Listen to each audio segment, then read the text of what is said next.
Hey, and welcome to another episode of the Seats to Streets podcast. I'm your host, J.R. Horn, and over there is who we consider around here the stud muffin, Brian Gorman. Don't spell my name with a Y. We've been having a conversation that we kind of want to bring to you. I'll be honest with you. It's been a conversation we've been having for a couple years now. And on last week's episode, you got to hear from a guy named Andrew Esparza from Kingdom Analytics. And Andrew is wicked smart. I mean, when you watch that, it's amazing what this man can do with reports and data mining and showing the need for data. And it's been amazing to be able to have that conversation with him. But it's really cool to have this conversation with Brian now because Brian's been able to utilize a specific report from Kingdom Analytics. And Brian, would it be too flamboyant to say that it's kind of revolutionized how your church has approached disciple making? It's completely changed the way that we have the conversation. Hmm. Absolutely. Absolutely, it has. So you heard last week that a lot of Andrew's data is based off a 20-minute drive or 20-minute circle around your church. Statistically speaking, most people are going to attend your church within a 20-minute drive. And if you're anywhere down in the South, that means a 20-minute drive. You're passing 5 churches to get to that one church. Maybe not so much in the North. You're passing 5 bars to get to the church, right? Depends on the direction you're coming from. Yeah. Depends on the direction you're coming from. And what Brian has found out from this survey, from working with Kingdom Analytics, is that there's 130,000 people that live within a 20-minute drive of their church building that do not know Jesus. And that was before COVID. Yes, that was before COVID. So we know that number has gone up. Yeah, we know that number's gone up and it's gone up dramatically. But that was before COVID. And even that has helped us tremendously. Yeah.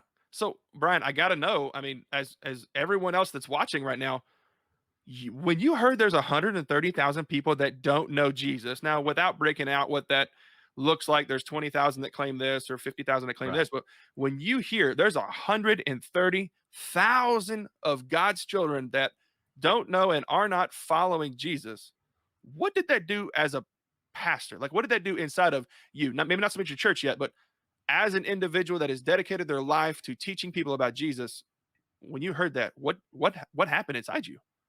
For the sake of clarity, one of the things we found one number for how many people around us um, do not claim Jesus as their king, who have Mhm. no form of Christianity, and we've added to that. So when we talk about 130,000, it's in relation to that number plus the number of people who have no connection to a church. Hmm. Because we know there are a lot of people who would say that they follow Jesus, but have no connection to a church. And we know that without that, that the ability for them to really become as strong as they could become will be weakened. And Mhm. so we combine two numbers together to get that 130,000. That's important for what we talk about, in part because the kind of church that we are. We'll deal with Mhm. that later.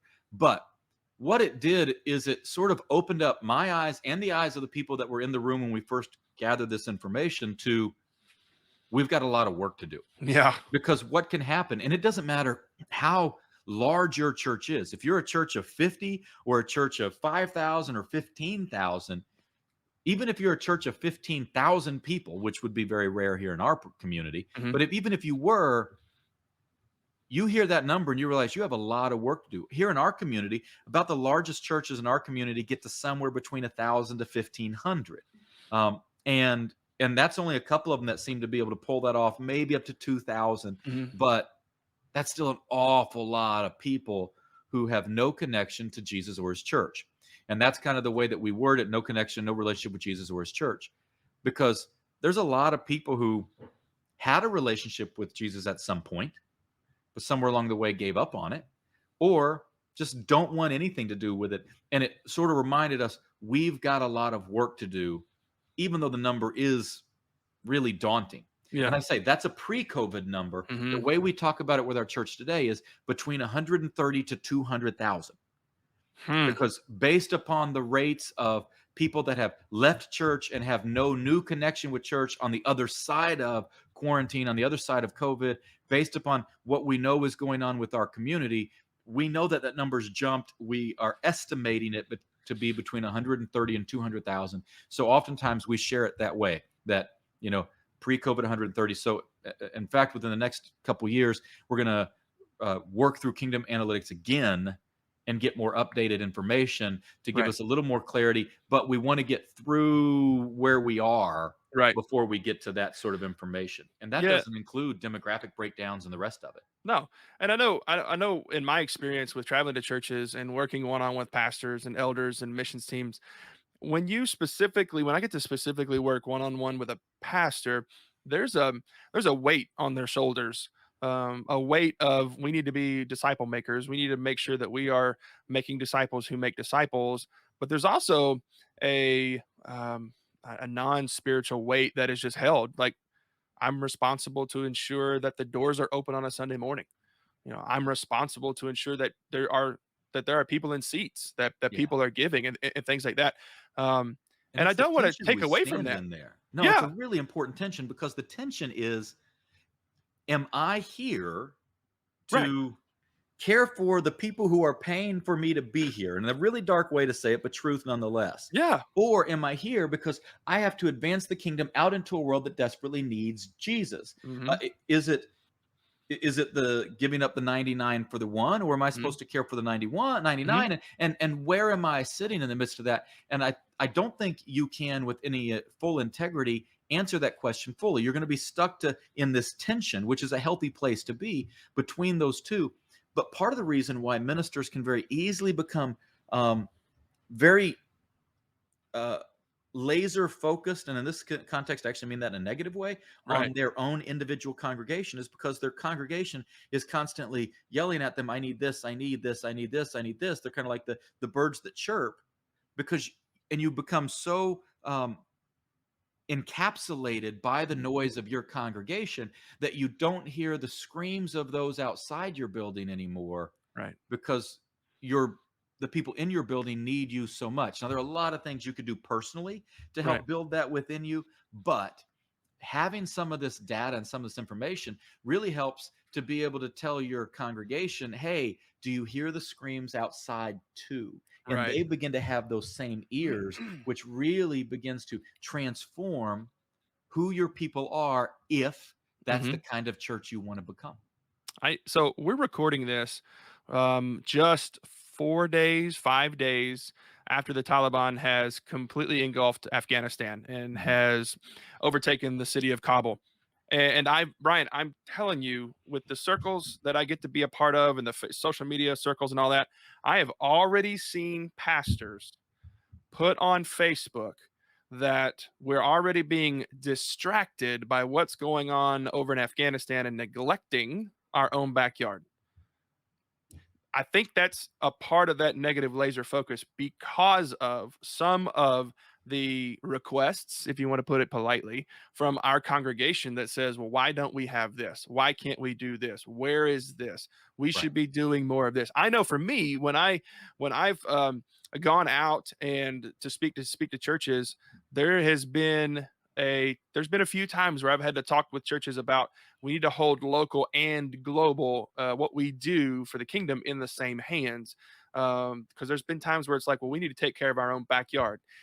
Yes, I And you agree that our do. backyard needs to be mowed, the grass needs to be Yes. cut, but if we neglect and not hold them in balance, then we are in direct opposition to what scripture's calling us to do. Yeah, it's your house, your neighborhood, your world. Yeah. And there has to be a concern for all three of those. That's where, again, tension falls into play. Hmm. And it should be noted, by the way, if you're hearing a lot of like rumbles and things, it is not thunder outside. That we have, I've got my kids upstairs right now, and then we have a foster kid in the house for the weekend that is adding to the joy and excitement going on It's a around here. So if you it's hear a like, working farm. It's a working it's farm. there's a place up here nearby that does this living nativity every year, and it is a real farm. And the guy always stands up and goes, hey, I should warn you, it's a working farm with real smells and real things to step in. Be careful where you go. So I'm letting you know it's a working house, and because this is I'm not doing this at my church, it's here at my house down here in my basement. And if you I, hear that, it's because it's a working farm upstairs. same So same here. Just because we're just because we're now YouTube famous doesn't mean we can afford nice things because my camera is sitting right below the upstairs bathroom. Fortunately, no one's here today for you to hear this for you to hear the sprinkles that come down the sewer pipe. But just like you, I literally just got off the phone with my wife. We got a call from CPS that there's a 5 and 6 year old that needs foster Mm. placement. So our working farms might get growing here in a little bit. Yeah. But it really is. And again, that's another part of having this local and global, having this idea that we have to hold them all into tension. That I'm called to go into resource churches. You're called to resource and to guide your specific church, but we're also called to pick up a phone and go, hey, there's a 5 and 6 year old that needs a foster family today, like in an hour. Can you make a decision? So as And that's where soon some as of the we're done with data this, we're I got to talking make that about. call. Yes, that's where some of the data we're talking about matters. Some of the things that churches can do with good data, and I know that like for some people, their brain, and I'm one of those brains. Let's be clear about this. Ooh. I don't understand numbers; they get flipped in my head. I'm not saying that as a joke. I'm the other day I just put down a new floor upstairs, and one of my friends was here, helped me put down the floor, and he measured out a section, and he told me the measurement, and it was like 47.5 was the measurement, 47.5, and I wrote down the number 2 and was about to write more numbers. And I'm looking at him like, I even said out loud 47.5 and wrote the number 2. Two. And I'm looking and I'm laughing because he's like, you said 47.5. I'm like, I know what I said and I know what my hand did, but what was here and what was here were not the That's same. My a hand long wanted a distance. different number. And so the numbers mess with me. And yet, what I know is that when we begin to carry with us this understanding of here's what's going on around us, Yeah. whether it be demographics of different needs, right? In your community, maybe foster care is a big need in your community, maybe Mhm. it's not. There might be some needs that just flat aren't being met that demographics and data can give you. And having data helps you go, oh, here's where we're at, right? So, some interesting data from Kingdom Analytics that you may find valuable in your own church. Maybe, may or may not, right? You can find out information about what is the social economic background Mhm. of your Mhm. community, right? Because you may find that your church, you may not even recognize that your church might be right on a dividing line between a very wealthy community and a very poor community, which Mhm. makes your church in a strange and opportunistic situation, right? But that may be there. You may find out as we know about here in our community that there is a larger Latino population than there is a Black population within our community. Um, and then what is the ratio of that compared to the ratio of our church? And what does that look like? Are we out of alignment Mhm. with our own community? Right. And what does that mean for us, right? It may Mhm. not be something we can change overnight, but it might be something for you and your church to go, wait a minute, we used to be a church in this kind of community, but now if we look all around us, our church is this community. And does our church reflect the community? If it doesn't reflect the community, you may, every church has to find their own place. You may have to stop and go, wait a minute, what do we need to do to be more effective, not at the 20-mile radius, but at the 5-mile radius or the 2-mile radius? Mhm. We are out in the middle of a cornfield.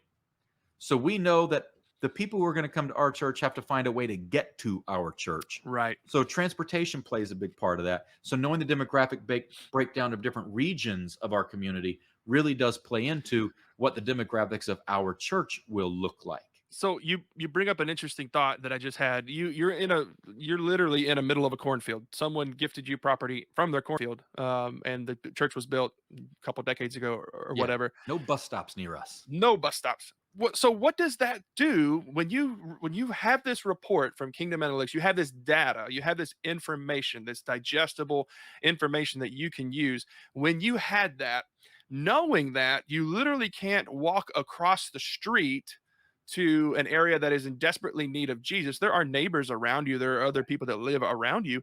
But how does proximity play in when all of a sudden the church gets this data report and they figure out that on the fringe of their 20 minute is a massive population of single mothers? How does a church who's 20 minutes away see that as their community and go, we need to be a part of bringing Jesus to that community, assuming that Jesus is not there, but we need to be a part of making sure these single mothers are cared for, because we know that the one of the highest rates of children going into human slavery is from a single parent home.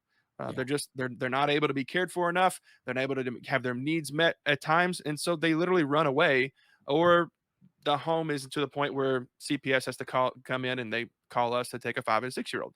So what does that do when proximity keeps you from being directly in the middle of your area of influence for the kingdom?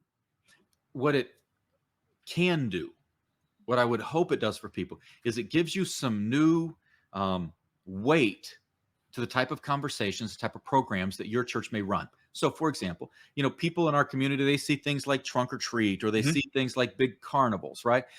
Here in our community, the Catholic churches put on these big carnivals every year. And some of the other larger churches in our community also put on these big events.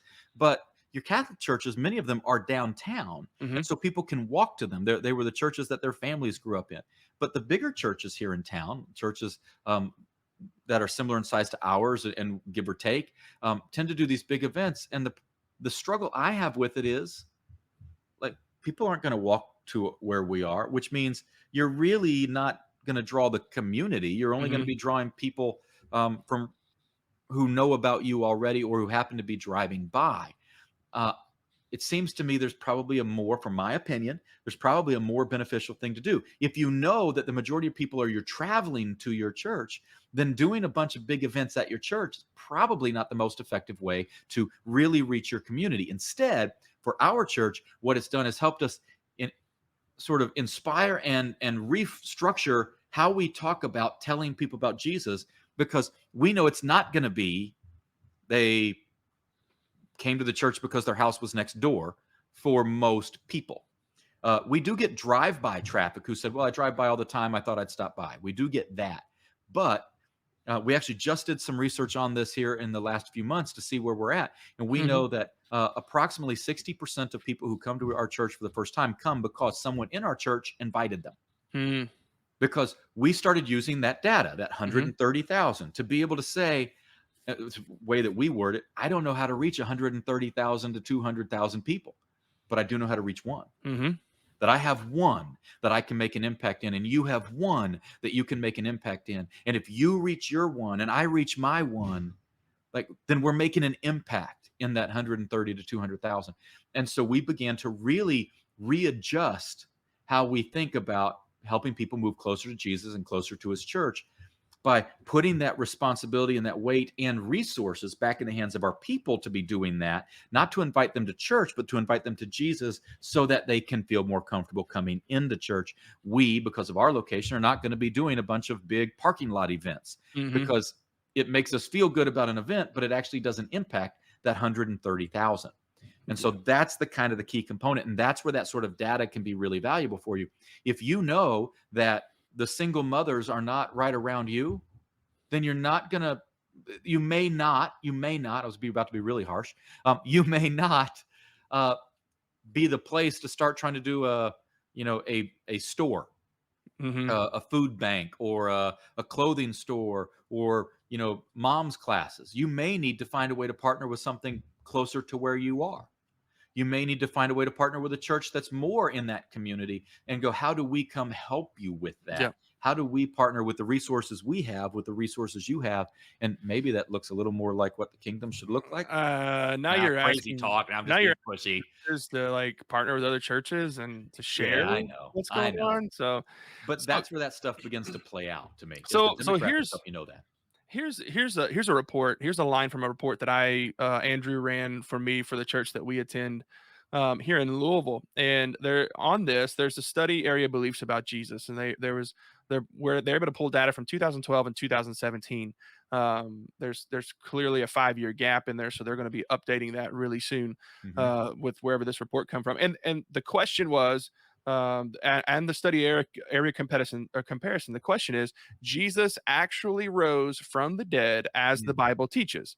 And there's three options: all disagree, no opinion, or all agree. So it's not a 1 out of 5. It's, do you agree? Do you disagree? Do you have no opinion in a off the table?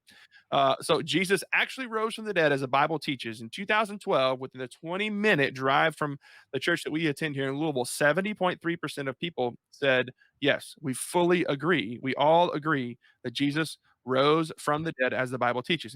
That number's higher than I thought it would be. In Oh, you're talking 2000 2012. Okay, go ahead. in 2017, that number dropped 10.7 percentage points.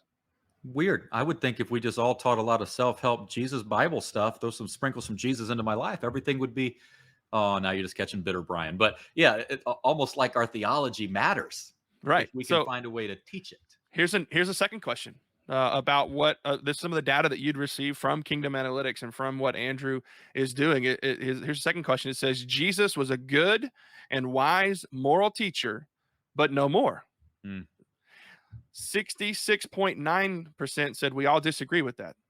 That he is more than that. That's in 2012. In 2017, that number dropped 15.3% down to 51.6% yeah. And I think of if the you were up here in my community, that number would be be even astronomically notably lower. lower. Yeah, astronomically lower. I mean, we're in the Bible Belt. You're well outside the Bible Belt. So astronomically lower. So Yeah. we are glad that you've tuned in with us. We hope that you've enjoyed this conversation, that you're resourced with what is out there for pastors and churches to use. We'd highly encourage you, if you haven't listened to the episode where I got to interview a good friend of mine, Andrew Esparza from Kingdom Analytics, that you'd go back and you would listen to that episode or you would watch that episode because it is fantastic and resourcing you with the tools you need in order to move your people from Sunday morning seats to local and global streets. And then you got to hear here today about what does the real world application look like from a church and from two people that have used these reports to be able to further the kingdom of God. It's not our kingdom, it's God's kingdom, and we want to build his kingdom. If we're left to build our kingdom, it's going to be in shambles. So we want to make sure that you are equipped with the tools that you have to make a difference, to make disciples who make disciples. If you want to stay up and stay current with what's going on with Seats to Streets Church Coaching, be sure to like, comment, and subscribe below. That way your phone gets a ding, your YouTube browser window gets a ding that we've uploaded a video for you and that we want to talk with you. And also, we'd love to hear if you've used Kingdom Analytics before, or if you want to use Kingdom Analytics before, what are the things below in the comments that you've benefited from? If you've used Kingdom Analytics, what have you benefited from? What are some of the data points that you've found that have been very beneficial? And then if you haven't used Kingdom Analytics, what are some questions that you would have continued for Kingdom Analytics? We'd love to pass on and then even invite Andrew back to be able to answer some of those questions later.